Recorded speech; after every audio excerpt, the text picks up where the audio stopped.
Uragon. Sa hapon nga pa lang to, nandito na naman po ako sa PTEX para uuwi na naman po kami ng Bicol. Balik uuwi ko lang po ng last June, ngayon uuwi na naman po ako kasi gawa na nga po ihahatid ko po yung aking apo dahil papasok na nga po pala sa school.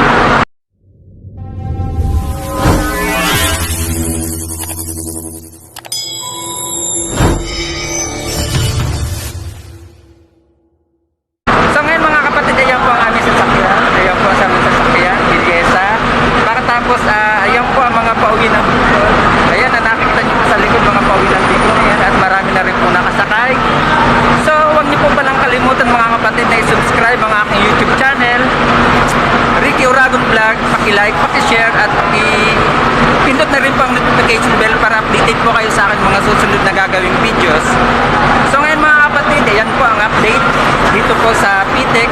Yung mga gusto pong umuwi ng Bicol, papunta pong probinsya ng Bicol, pwede na po kayo sumakay dito sa PTEX kasi gawa dito po ang sakayan pauwi po ng Bicol. Yung mga pauwi nga po pala ng Bicol, dito na po kayo sumakay dahil nandito na po lahat ang mga sasakyan pauwi ng probinsya at kung saan po kayo sasakay, papuntang Batangas, papuntang Bataan or papuntang Baguio, meron na po dito sasakyan. Tagaytay or papuntang Lipa, nandito na po lahat mga kapatid. Kaya sa hapon to, isang mapagpalang hapon po sa atin lahat at bye-bye, God bless.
Ngayon guys, nandito naman kami sa, hindi ko alam kung anong lugar to.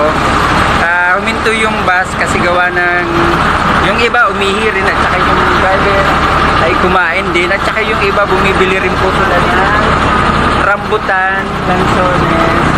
Yun po, nabili po sila. Ayan po na mga tinda na yan, rambutan at saka lansones. Dito, sa part ng Laguna Patato kasi may rambutan at saka lansones.